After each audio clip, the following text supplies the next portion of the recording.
Hello hi अस्सलाम वालेकुम। My name is Usma, my channel name Usma Sadiq. आज हम रिएक्ट करने वाले हैं इस्लाम दुनिया में सबसे तेजी से बढ़ने वाला धर्म क्यों है, इस पर भारतीयों की प्रतिक्रिया।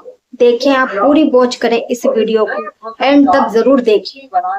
पिछले कुछ दिनों में आपने जरूर देखा होगा कुछ फेमस लोग जिनका कहीं ना कहीं एक अच्छा सोशल इंपैक्ट रहा, लोग उन्हें जानते थे, फॉलो करते थे, लेकिन न्यूज आई कि उन लोगों ने इस्लाम कबूल कर लिया। जैसे कि ब्रिटेन की अल्फ्रेड विलियम बेस्ट कंपनी के मालिक बिलियनियर अल्फी बेस्ट, ब्राजील के फेमस फाइटर नेसेमेंटो, रशिया के ऑर्थोडॉक्स चर्च के पादरी, अमेरिका के famous rapper डर्क Derek, famous internet celebrity Andrew Tate, Vivian Dsena, हिलेरियन हैगी, इंडियन यूट्यूबर परम सिंह। इतने ज्यादा नाम है कि बता पाना मुश्किल है। लेकिन एक सवाल आता है कि इस्लाम में ऐसा क्या है कि लोग इतनी तेजी से मुसलमान हो रहे हैं, दूसरे धर्मों को छोड़कर इस्लाम अपना रहे हैं। जबकि अगर देखा जाए तो एक ऐसा टाइम भी चल रहा है जिसमें इस्लामोफोबिया भी अपने चरम पे है, लेकिन फिर भी लोग, और वो भी इंटेलेक्चुअल पीपल, बाकी धर्म के कंपैरिजन में इस्लाम को ज्यादा इंपॉर्टेंस दे रहे हैं। आज की इस वीडियो में हम जानने की कोशिश करेंगे कि इस्लाम दुनिया का फास्टेस्ट ग्रोइंग रिलीजन क्यों है।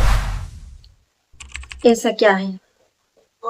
इस वक्त पूरी दुनिया की पॉपुलेशन 8 बिलियन मार्क को क्रॉस कर गई, जिसमें Christian 31.11%, Muslim 24.9%, secular, non religious, agnostic, atheist, इन सब की पॉपुलेशन 15.58%, हिंदू 15.16% और बाकी बचे 13.25% में सभी रिलीजन आते हैं। दुनिया में पहली सबसे बड़ी मुस्लिम पॉपुलेशन इंडोनेशिया में रहती है, दूसरी पाकिस्तान में और तीसरी इंडिया में। तो स्टडी के मुताबिक 2050 तक इंडिया दुनिया का सबसे बड़ा मुस्लिम पॉपुलेशन वाला देश होगा। लेकिन अगर आप वर्ल्ड वाइड देखते हैं तो इस्लाम का ग्राफ लगातार तेजी से आगे बढ़ रहा और साल 2060 तक इस्लाम दुनिया का सबसे बड़ा रिलीजन बन जाएगा। Japan, Europe, France, America, India जैसे कई देशों में इस्लाम सबसे तेजी से आगे बढ़ने वाला धर्म बन गया है। तो अब सवाल आता है कि आखिर इस्लाम इतनी तेजी से क्यों आगे बढ़ रहा है। तो इसका पहला रीजन जो हमेशा से बताया गया कि मुसलमानों में फर्टिलिटी रेट बहुत ज्यादा है, बाकी रिलीजन के कंपैरिजन में मुसलमान ज्यादा बच्चे पैदा करते हैं। यही वजह है कि मुसलमान तेजी से आगे बढ़ रहे हैं। जबकि सेंट्रल हेल्थ मिनिस्ट्री के सर्वे के मुताबिक मुसलमानों के बीच फर्टिलिटी रेट भी कम हुआ है। दूसरा रीजन, दूसरे धर्म के लोग तेजी से इस्लाम की तरफ अट्रैक्ट हो रहे हैं। पर डे कहीं ना कहीं से न्यूज आती है किसी फेमस इंडिविजुअल ने इस्लाम धर्म अपना लिया। कहीं कोई फेमस बिलियनियर होता है, तो कभी कोई फेमस फाइटर,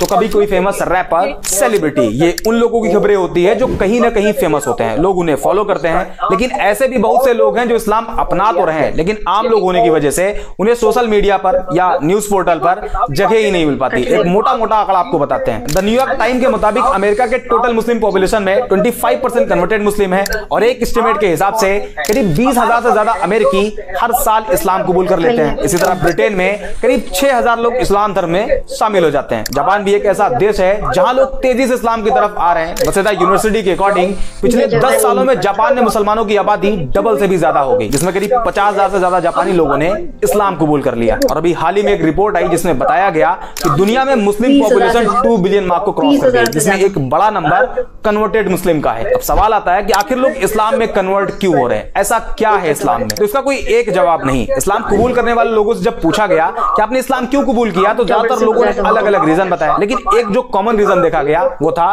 कि जब कोई नॉन मुस्लिम किसी ऐसे मुस्लिम के कांटेक्ट में आया जो एक्चुअल मुस्लिम था, इस्लाम के बेसिक्स को फॉलो करता था, तो उसे देख के वो उसकी तरफ अट्रैक्ट होते और इस्लाम के बारे में जानने की कोशिश करते, जिसमें कुछ ऐसी चीजें उन्हें मालूम चलती जो एक नॉन मुस्लिम के लिए बड़ी सरप्राइज होती। For example, social equality.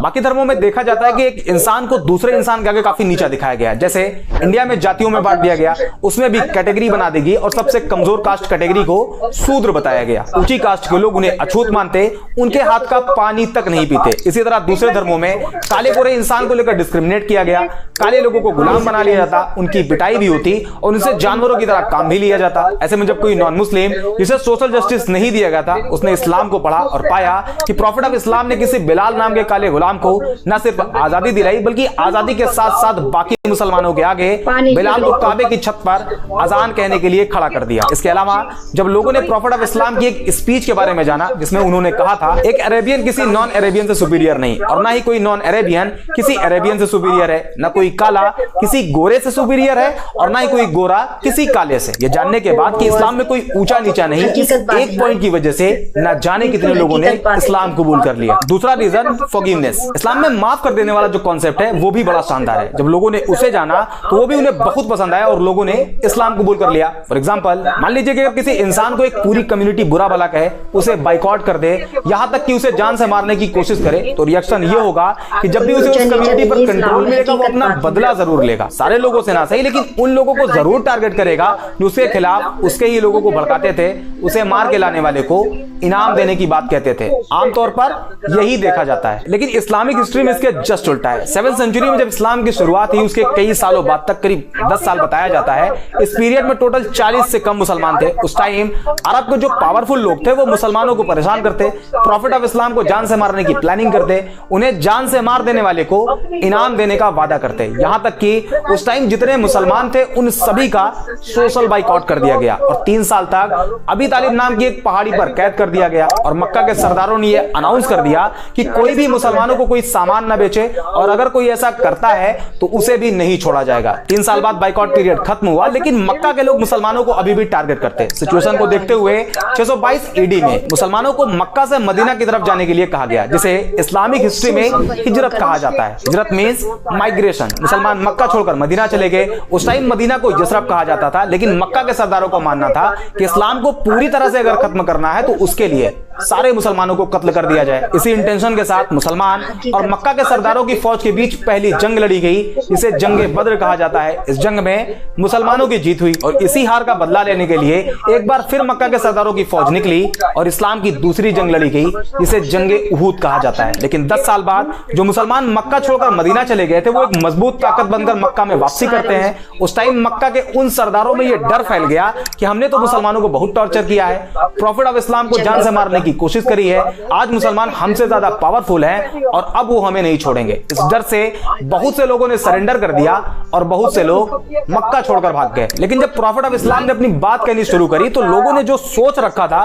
वो उसके जस्ट उल्टा था और एक पब्लिक अनाउंसमेंट करी गई कि जिन जिन लोगों ने मुसलमानों को परेशान किया था, मुसलमानों को मारा था, मक्का छोड़कर मदीना जाने के लिए मजबूर किया था, उन सभी को माफ किया जाता है। ये एक सेंटेंस इतना इफेक्टिव साबित हुआ कि जो पहले इस्लाम को खत्म करना चाहते थे उन सभी ने इस्लाम कबूल कर लिया। और आज भी इसका इंपैक्ट इतना ज्यादा है कि जब कोई नॉन मुस्लिम इस्लाम के इस चैप्टर को पढ़ता है तो इस्लाम की तरफ अट्रैक्ट होता है। तीसरा और सबसे बड़ा रीजन है बिहेवियर। आज सोशल मीडिया पर इस्लाम की जिस इमेज को प्रेजेंट किया जा रहा है वो इस्लाम की रियलिटी नहीं। हालांकि मैं ये भी क्लेम नहीं कर रहा कि इस्लामिक बेसिक्स के अकॉर्डिंग सारे मुसलमानों का बिहेव अच्छा है। इस्लाम तो कहता है कि शराब पीना हराम है और शराब सभी बुराइयों की मां है, लेकिन फिर भी आज का मुसलमान शराब के ठेकों की लाइन में आपको लगा हुआ दिखाई देगा। बट अनदर हैंड कुछ मुस्लिम ऐसे भी है जिनका behave as it is Islamic basics के हिसाब से आज भी है। फॉर एग्जांपल, इस्लाम अपने मानने वालों को कहता है कि अगर तुम्हारे घर में एक रोटी हो और तुम्हारा पड़ोसी भूखा हो तो तुम्हारे लिए जरूरी है कि उसमें से आधी रोटी अपने पड़ोसी को दो।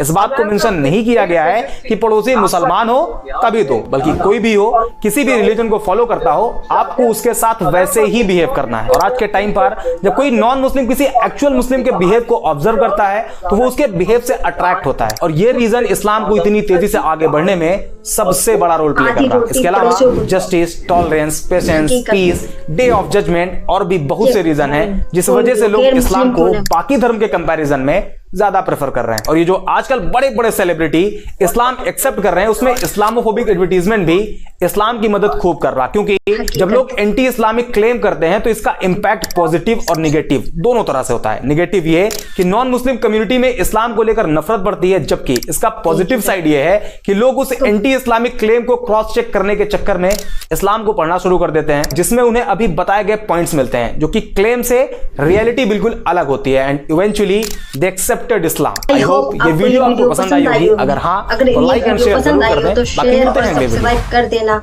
इस्लाम देखिए कितनी तेजी से फैल रहा है।